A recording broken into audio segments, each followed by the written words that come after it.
kick off. So yeah, just a quick introduction. My name's Tristan and I am a digital solutions advisor for Business Station. We are running a federally funded program called Digital Solutions, which provides you access to heavily subsidized advisory services, workshops, webinars, events. We do speed networking, and we'll probably do a whole range of other interesting events over the next 12 months. And I will provide you some more information. So don't be too concerned about taking notes, because we have comprehensive notes available for you. I'll show you the presentation that I've got, but yeah, it's a little bit wordy. It provides extra details. So we will send you a copy of this recording plus the detailed notes, so you've got everything in one pack. Anyway, today's session is on building empathy with your consumer, whoever that happens to be. But this can quite equally apply to partners, if you're putting together a joint venture partnership, stakeholders, trying to understand what their drivers are and all that kind of thing. And what this really allows us to do is actually create a product or service that really fits into the market neatly. And it's not that easy to do. It requires a lot of a real depth of understanding. So yeah, I just want to show you that I do have a really nicely designed presentation here, and I will be sending this to you. But rather than going death by PowerPoint, I thought what I would do is instead just talk it out with you and then present to you a product demonstration using a piece of software called Typeform that we use to actually, capture high volumes of consumer data, obviously very ethically collected with maximum permission. So let's get cracking. So what are we trying to achieve with consumer research? So just to re-emphasize the fact, well, just to actually disclose, consumer research is useful, but it's important to recognize how much knowledge you actually gain from consumer research is still not comprehensive. There are always questions that you won't think of asking, always different dimensions that you just won't, think of inquiring about. And so it's an ongoing process of understanding and discovery, really. So what we're trying to do with consumer research is accelerate that process of understanding consumer, buyer, partner, psychology, behavior, and circumstances, and a whole variety of different things. And so we're not just looking at demographics, we're also looking at psychographic elements of things. And one of the things we'll touch on is that all of these variables can change very quickly, particularly when some major event happens. Often to do consumer research well, you'll need to have quite a comprehensive survey. I often hear people talking about trying to minimize the number of questions that you ask, just for the convenience of the person filling out the questionnaire and survey. And that's understandable to a degree, but actually in an ideal world, we'll be able to ask as many questions as possible, and we'd be able to go much deeper than just asking 3 or 5 questions. And there are ways that we can, work with our respondents to actually get them eager to fill in 20 or 30 or 50 questions, even. Where the maximum I've done in the past is like 30 to 60. It's crazy. And yeah, there are ways of doing that, provided you know how. Yeah, so it's about getting into the minds of others and understanding each other's real deep needs and wants and all that kind of thing. It's also important, and I'm sure you're aware of this to an extent, when you learn something new, that updates a lot of your mental models about whatever you're doing, And within the context of a startup or a SME, some of the things that are impacted upon and some of the things that you would need to update include things like sales processes, sales copy, feature set, business model, delivery model, pricing strategy, who you select to partner with, which customer segments you want to go after, what marketing channels, the value propositions, how you frame your value proposition. And what you might end up finding is that sometimes you'll actually need to pivot your efforts or do what I call a micro pivot. So a micro pivot to me is where, you've got most of the product or service design correct, right? But maybe you've got the pricing wrong, or maybe you've got the customer segment wrong. But that's why this whole process is so hard of getting to market and achieving market fit, model fit, channel fit, and all the fits in between, right? So yeah, there's a lot of, when you do a really high quality consumer research piece, you do have to really reflect strongly on what that means for all of those different areas. And actually you could look at it, that list is probably not even comprehensive, or it could even include a lot of other things as well. So I might show you this slide. Just show you this slide because I think it has an interesting diagram that might be of interest. And some of you would have seen this before, the Dunningkruger effect, when you first start doing something. So in a lot of people's minds, they want to go, I don't know, maybe that they were a farmer before, and now they want to get into management consulting, or they want to, change industry. And I just wanted to highlight the fact, why this might be more difficult than it appears. So, when you're talking to a specific group, you have to be realistic about how well you really understand that group of people. And yeah, so typically when you're running the experimental design of a consumer research survey, it's important to really be specific about who you're actually testing on and who you're excluding from this. So I'll run through an example of the very specific group of people that I've chosen to test for my experiments. And that's in order to try to minimize the complexity of the experimental design. So often it's really easy, like when you're first starting out, to think that you've got a lot of knowledge about the inner workings of people and how they relate to your products and services. But often that's not the case. And your confidence levels drop into this like valley of doom for a period of time. And what consumer research will hopefully do is allow you to progress from left to right as quickly as possible and through that valley of despair. What I would suggest though is, how about choosing something that you already have quite a high level of knowledge about, and that will actually de-risk the amount of the amount of risk that you're taking and the amount of unknowns that you have. So what consumer research can't really do is it can't replace 5 years of, conversation and other experiments. It's just one in a tool set. Yeah, so we've talked about the case that you can't just go from farming to management consulting and try to take all those mental models and reapply. And you can't even do it between two different marketplaces, like, for example, Perth and Brisbane.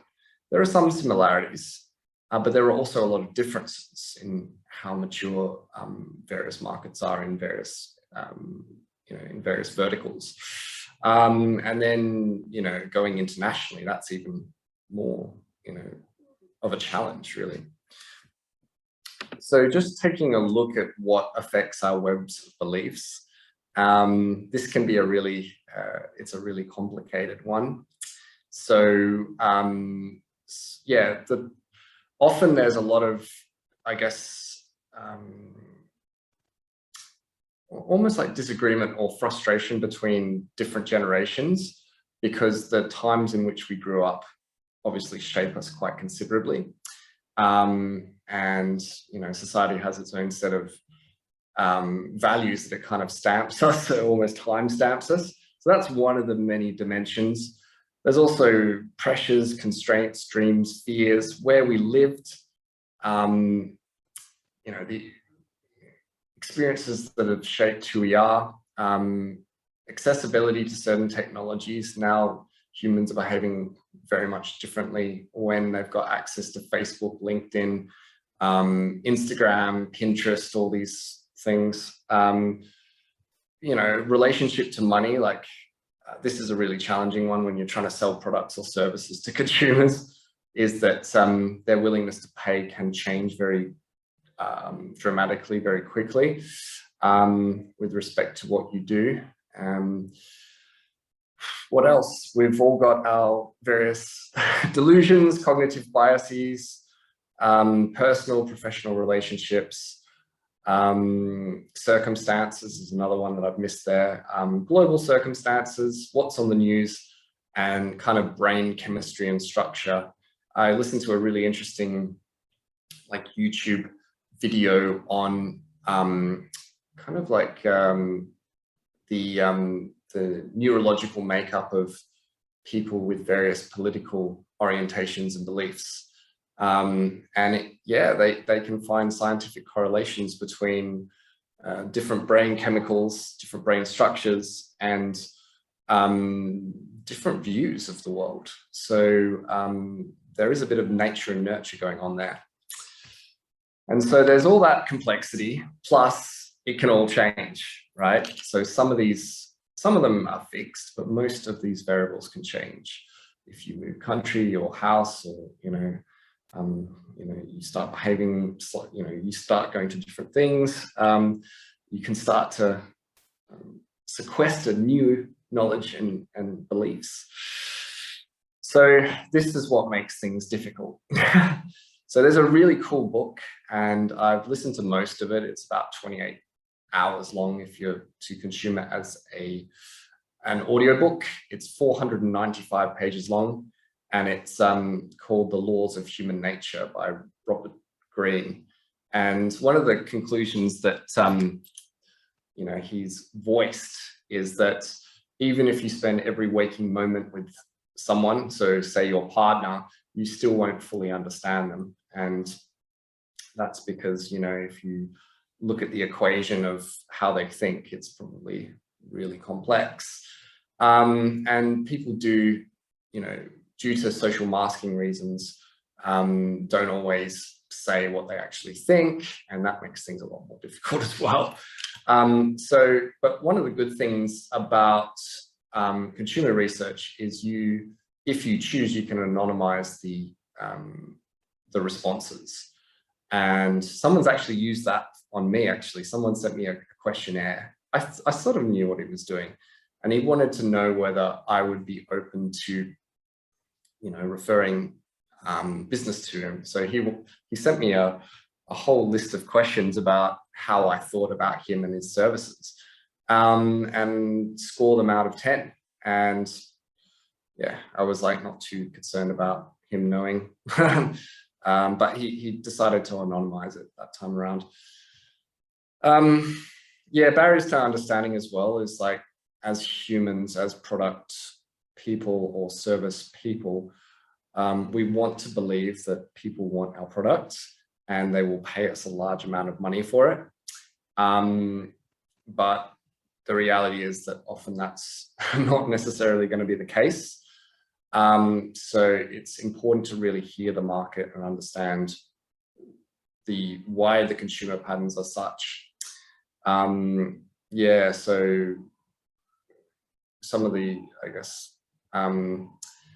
confusing points around, whether you can monetize a particular service or product is,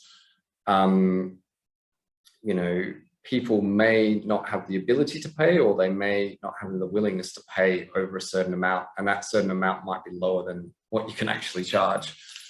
Or they might not see value and it's very hard to gauge that. Although we'll do our best with this consumer research example that I'll run through. And sometimes we're just completely off the mark. So we occasionally have clients come in and how they think, people want to consume their services a long way off what's likely to be the case. And yeah, understanding people is difficult. And my previous background was in engineering, which doesn't typically foster a lot of social intelligence. And often, people that are able to shape products and services that fit into market have a very high social intelligence and awareness and ability to do that. And generally that improves with age. So we'll come to that in the coming slides, but typically you get more and more and more socially aware as you get older, unless you become delusional in your older age.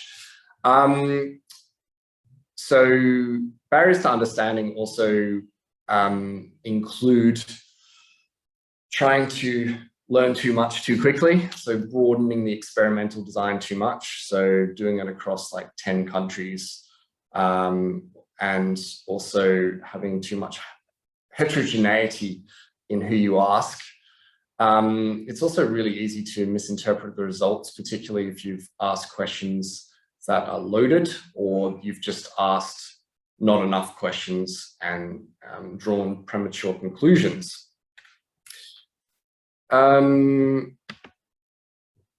So the really challenging part is always, because it's been a recent thing that people have been asking, they've been using polls in Facebook groups, LinkedIn, everywhere you look, there's a poll, there's a survey.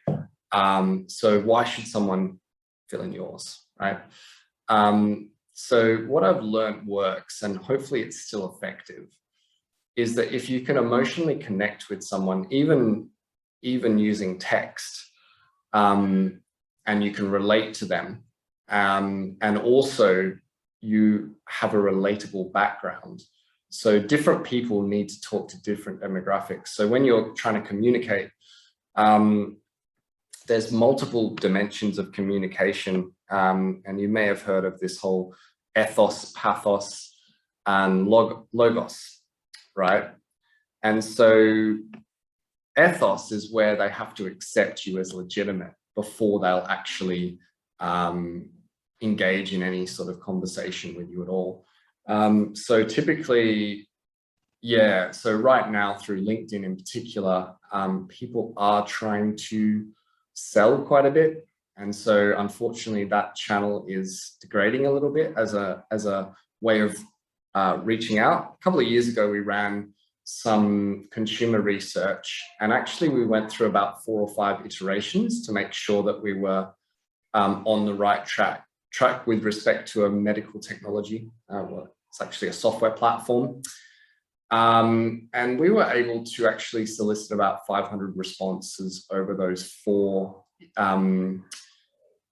rounds of consumer research, which is actually quite mind-boggling. And we were asking at least 35 questions.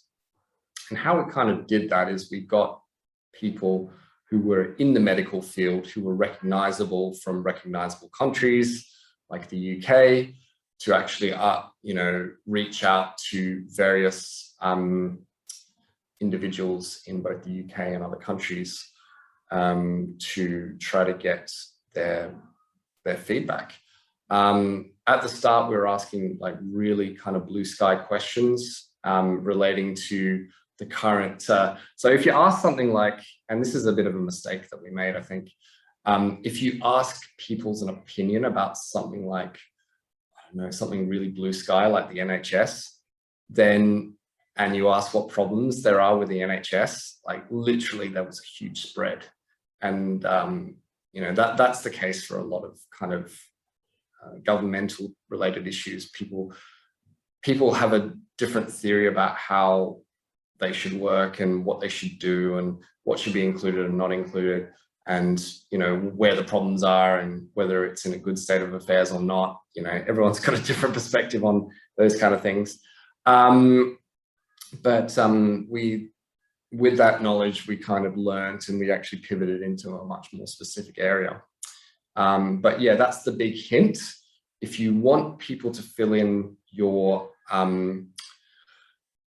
survey, and you know, you don't want to go door knocking, door to door, you're going to need to find an appropriate channel to reach them. So you have to make sure you can actually reach them in the first place.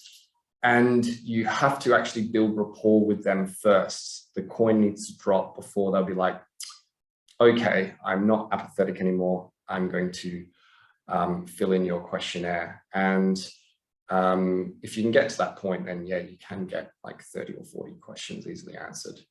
Otherwise, you just have to rely on polls, which don't really provide a lot of insight, to be fair. Right, so too much is never enough.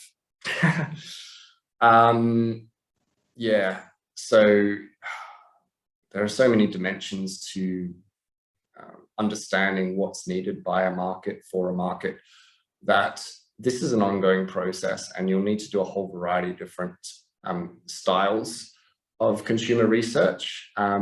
So obviously, you know, there are reports out there where that can add value to your perspective. You know, market research that's been undertaken professionally. You can do your consumer research piece, which we'll be focusing on here as a survey. You can also do product concept testing, where you actually show people product. Contextual inquiry, which is just having a lot of conversations with different people from your ideal customer persona or proto persona, if you don't know with specificity who you're actually targeting just yet.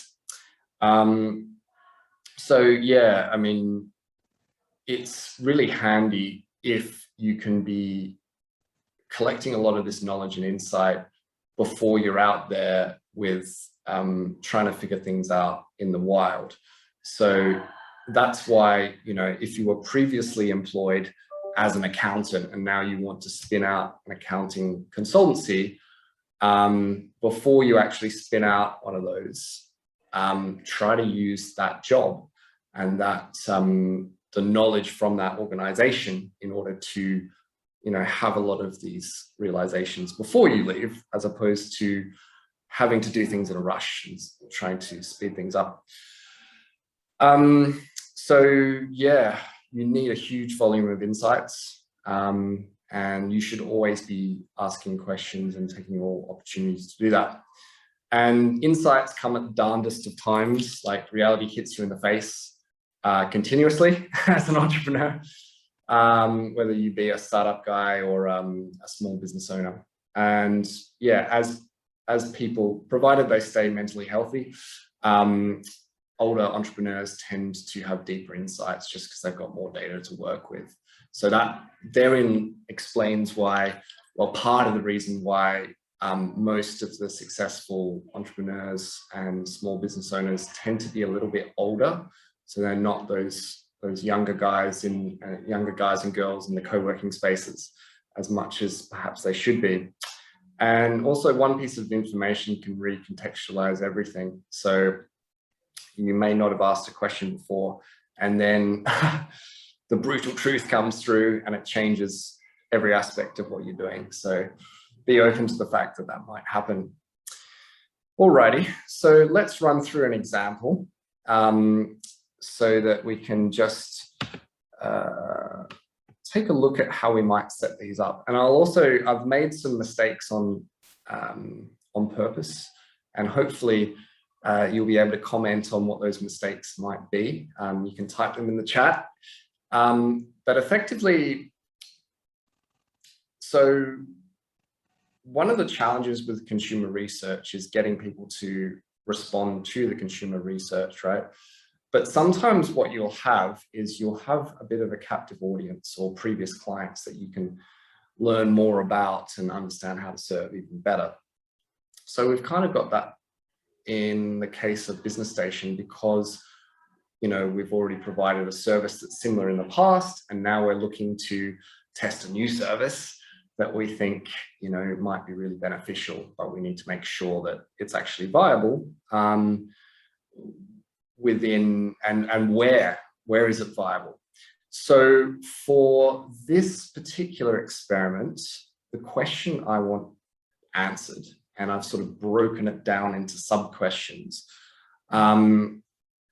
is around, should we create a peer advisory group in Fremantle? And obviously that question can be broken down into various components, and I may have actually missed a lot of questions. And so I would suggest not just relying on yourself to come up with the questions, because everyone's got their pet questions that they like to ask. So get some co-workers, some colleagues to fill in some of the blind spots that you just blatantly obviously missed. So let's run through. My thesis is that it will be viable because Fremantle, there's quite a large population there. I think that there are enough small business owners. I think that the market is demonstrating a level of maturity that would allow this model to work. But I want to play devil's advocate, and I want to test it anyway. So what we've seen, before you dive in and create an experimental design, it's important to kind of reflect on what is already happening in the space. Who's already operating there, and what their models are, and what level of market saturation there might be in Fremantle for this kind of service. So we do know that there are a lot of networking groups there, and we suspect there might be a few independent peer advisory groups that just meet on an ad hoc basis. So what we're wanting to know is that if we actually create some structure around this, we provide a facilitator, are people going to value this, and would they even pay, so yeah, and what would they pay for, and what would they not pay for? How do we describe what they're paying for? So my theory is that most of the people that would actually take up a paid service for a peer advisory group are not going to be your solopreneurs. So I've created a question around how many full-time staff do you employ? And we do know that the market is pretty heavily weighted to the lower end. So so what I'm asking in these first set of questions is around understanding if there's a correlation between the size of the company based on headcount and their willingness to engage in peer group advisory, and then on top of that, their willingness to pay. It is a little bit of a tricky one, because sometimes people will need to sample your service before they're actually in a position where they can actually answer that question, and they can be accurate in the amount of money that they would be willing to pay. If you look at countries like the US that are purely like pure capitalism, or as close to that as conceivable, people do naturally expect to pay for everything. Whereas countries that are a little bit more, I guess, socialized have a lower willingness to pay, because they're used to other services in the market like ours, like digital solutions, providing services at a much lower price than they're commercially available. And this does impact, so this does impact, and even to a degree cannibalize, what's already going on, what our ability moving forward would be to actually charge for this. Okay, moving on. So Business Station is in a situation that we have served hundreds or perhaps even 1,000 clients in the Fremantle catchment area. So, within 5-10 kilometers of Fremantle.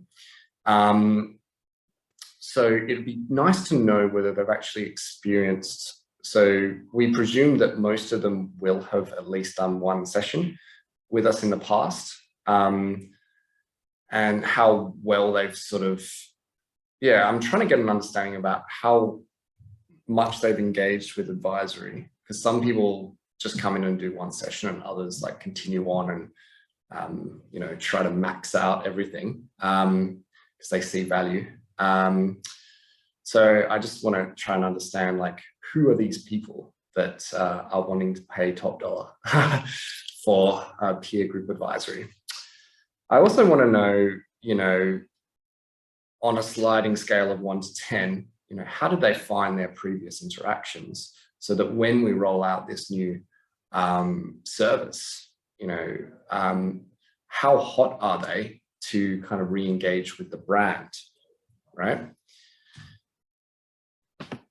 And this is a kind of a circumstantial question.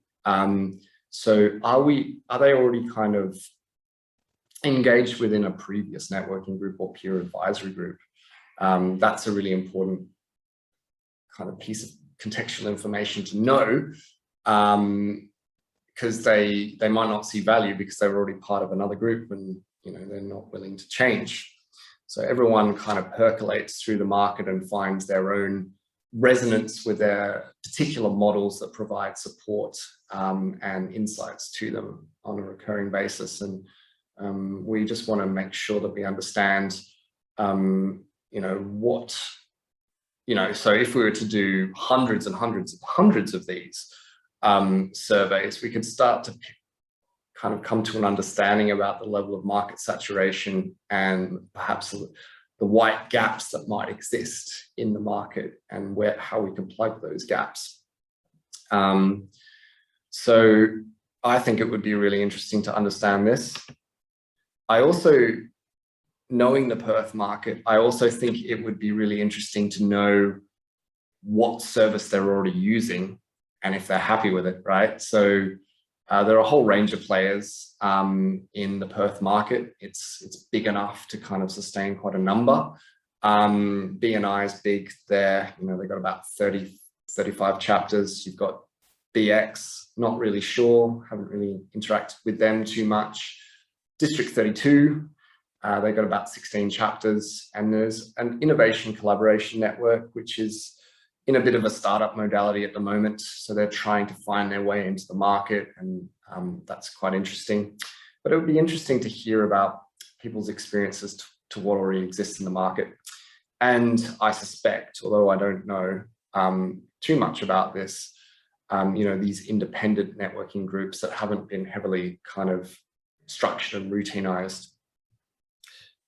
So notice as well, within Typeform, which is like a software that you can license on a monthly basis, you can pretty much create a whole variety of different types of questions. So, you know, multiple choice, phone numbers, short text, long text, rankings, yes, no. You can capture people's emails, you can do opinion scales. So what you're going to see is a combination of different kinds of questions. And I may have actually, in my haste, chosen the wrong kind of question to pose. So in this case, this is a long form answer. So I want people to be actually able to give me some anecdotal response on what they see the benefits of attending networking and peer advisory groups are. And I also want to know, you know, what are the limitations and the downsides of their experience. So one of the mistakes that I've made so far, because I haven't set this up, it's not quite ready yet, is that if someone answered no to this question, then they should skip some of these questions. So if they're not already part of a networking or peer advisory group, then they don't really have answers to the positives and the negatives of their experience. I think if you've been in small business or startup for long enough, you will have found your way into some of these groups at some stage, you know, and yeah, kind of decided and formed opinions around these things. Here's another interesting question. Do you currently request or receive advice from, and it should say your peers? Let's update that to your peers. So effectively, what a consumer research questionnaire is it's just you laying out all the assumptions that you're making. So that's why I put there, because I'm like, maybe they don't receive or request advice from their peers. So that's actually an assumption that we need to test. And actually, if you think about it, all businesses are based on a whole variety of different assumptions. And when even one of these assumptions becomes untrue, that can actually break the business model, which is really quite problematic. And so part of our job at Digital Solutions is to listen to what's happened and to see if there's an ability to, kind of reform the business around the new market realities based on the assumption set not working anymore for the business. So this actually, being proactive about continually collecting consumer research and insight, allows you to be a little bit more agile when something like that happens, like a marketing channel stops working and you don't know why, or the Facebook algorithm changes, or Google changes, or people change, and they just don't want to pay for your service anymore. It's like, what the hell, Other questions. I really wanted to understand whether people had a view, whether they knew about peer group advisory, versus, and do they differentiate between networking groups and peer advisories? Peer advisory groups, so missing one word there, group.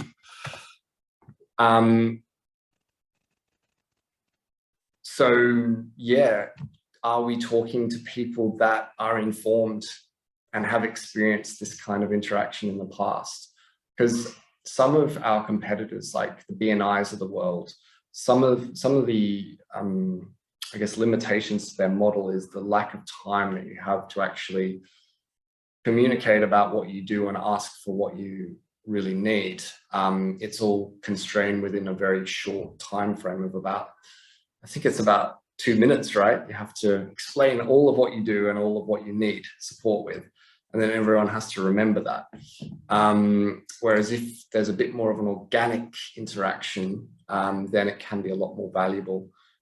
Sometimes people have a lot more to talk about, other times they don't. So we're just trying to think about, can we exploit this opportunity to provide a bit more of an organic environment for people to actually create a little bit of a new niche in this space.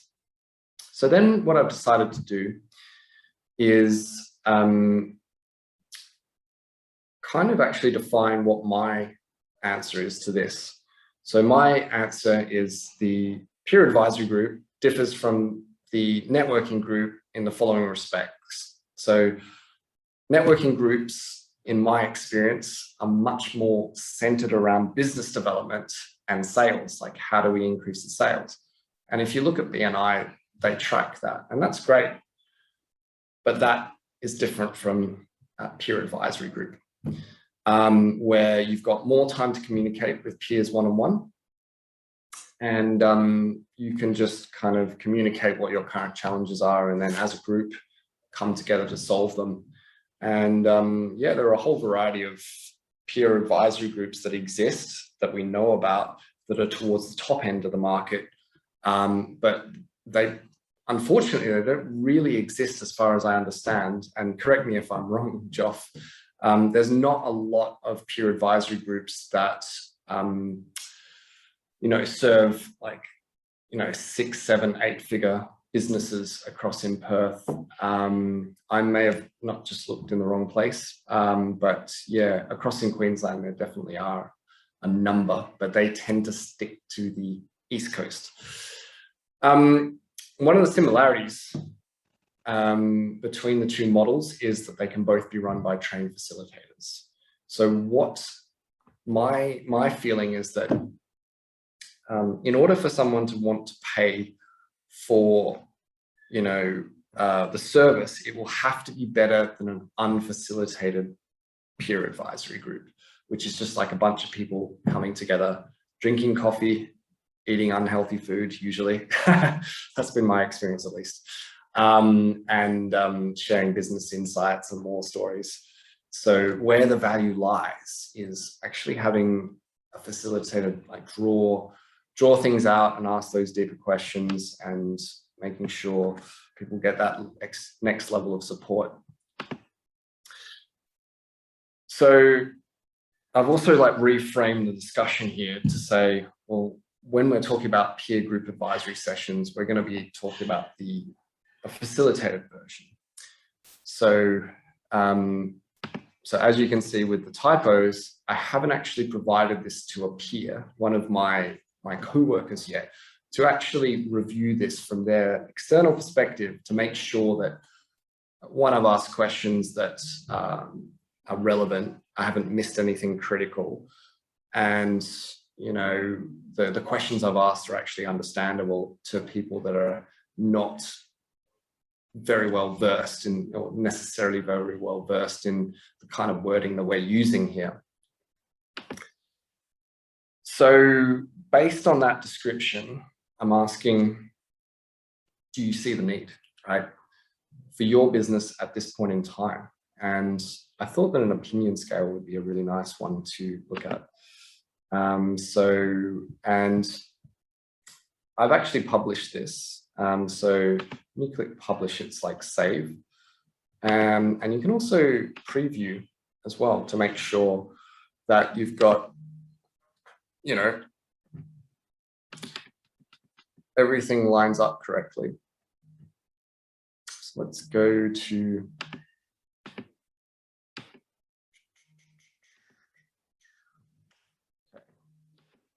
here. So year 8. So it's also important to know if people do actually value that facilitator being involved. And they might not actually know at this stage, to be honest. But it would be nice just to have them imagine what that might look like, and actually you know, give a rough estimation. So right now they're probably like, if they're all clicking on 5, then we realize that like they probably don't know just yet. Here's an interesting question, and a question that might have quite a bit of bias inbuilt with it. So that's another reason to get peers to review what you've done. Now there's an entire book on called the MOM test, you know, American spelling. It's here, and this helps you reflect on your question set. I don't recommend, you know, kind of using the questions from this book. Yeah, you need to come up with the questions yourself, and they need to be like the most important questions to you in that, at that point in that part of the journey of discovery, right? But then what you can do is you can potentially, I think they might have a checklist in this book to enable you to actually check and to catch yourself not to load questions. And one of the big ones is having loaded questions, like whereby, you know, you're kind of forcing an outcome. Although, you know, sometimes it's useful to do that. That's a bit of a sneaky trick. But within the context of consumer research, we want everything to be unbiased, sorry, as much as possible. So yes, no, not sure, other. And now other might be, they put in the comment. So sometimes it's really important to put this other category in, just to give people a chance to like tell you something that you, you know, they're passionate to answer with a completely different answer. I once put a question in the Perth startups group about what founders, you know, gave them a poll about which things that they would want. And actually, it's not a very activated group, so I didn't actually get any responses whatsoever, but some like little angry messages about investors not understanding them and all this kind of stuff, not understanding the startup methodology and lean thinking and all this kind of thing. So sometimes it's really good to just allow people to comment on things. So that's one of the things that potentially we need to ask at the end is just to have an open-ended question for you to make general comments about, you know, this area. Okay, so this is a question that may or may not be able to be asked at this stage. How much would you be willing to pay? What do you think a reasonable price will be? And if they click nothing on the previous one, then they're likely to click nothing here. But then you can provide some rates that you think might align with their willingness to pay. So I think the way that value is created by you know, peer advisory groups is that the more sessions you go to and the more people that are in attendance and the relevance of those people in attendance, that's kind of the equation that builds up to the value that's created. So my assumption is that the best pricing model is per session, as opposed to the downside of charging per session is that we want people to come on an ongoing basis to get that support. But from a consumer standpoint, you know, they might be willing to kind of come this day, but not yet, you know, the next fortnight or the next month. So all of these things need to be thought about. But I thought, yeah, let's just throw it out there. Let's see how people answer. So also I've provided you know, I want to get an understanding about what kind of peer advisory group this is, right? So I've included a hipster cafe. So I've been into a peer advisory group in Wollongabba at kind of like a pretty hip place because it matches the kind of group that creative business owners that collect there. Dome Cafe, which is like just a franchise, and there are people meeting in what is it, Mango Hill, in a coffee club, which is kind of similar to Dome Cafe. The Hub on Essex. Now, people might not know what the Hub on Essex is. Oh, shit. So I might need to provide some extra explanation there. And there's Fremantle Town Hall. So, you know, I think the venue does have an impact on people's level of interest, because if it's like a hip cafe and they're like really artsy, then they might find that a much more positive environment to, you know, do their session in. And then time of the morning, what we might, so what is your preferred meeting time? And just try and understand, you know, is there a correlation? Do people want to get up really early and come first thing, or do they want to go after hours? And sometimes one of the things that we might need to do with this question is allow for multiple answers. And we might be able to add preferred times, like times that they would be, because, you know, products and services need to obviously serve, you know, a reasonably high volume of people. And we can't have everyone's, you know, there's a compromise that we can't like completely fulfill everyone's needs all the time. So sometimes they need to give us a few options in being able to serve them. Okay, days of the week. Are there any days of the week?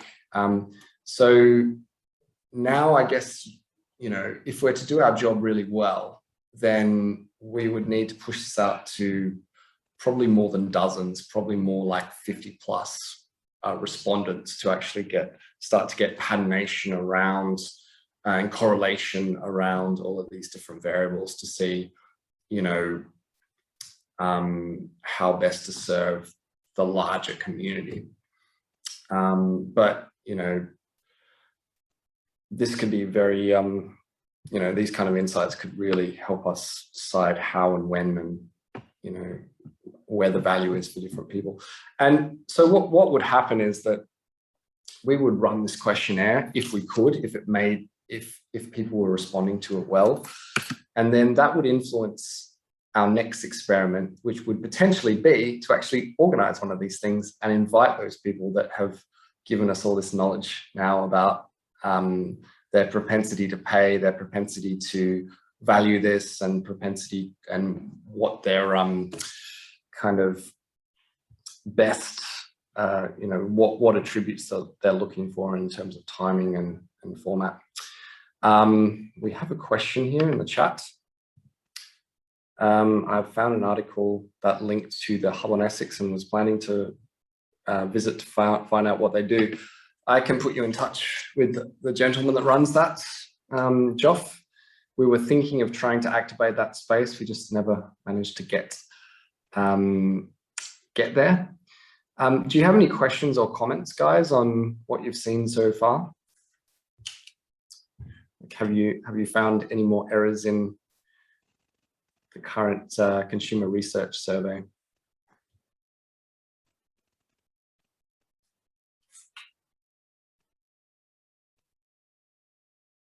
Oh, we have an answer.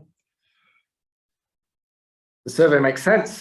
Well, that's not very constructive, but obviously it's warmly appreciated. Often the slider scale without fixed parameters is helpful. Yeah, but sometimes that can be the case, and sometimes you need to label them. One thing I would say about the background is it does look relatively professional, but it doesn't actually depict, what we're talking about here. We're talking about networking, group networking, peer advisory, this kind of thing. And I guess the only benefit, I think, of updating the design a little bit to make it look like that is just to, I don't know, people emotionally connect with the content that they're actually answering questions to. Any other comments? Maybe I could take you guys off mute if you want to communicate any further. Just maybe put your hand up, or I'm sure you've got comments, Kelby.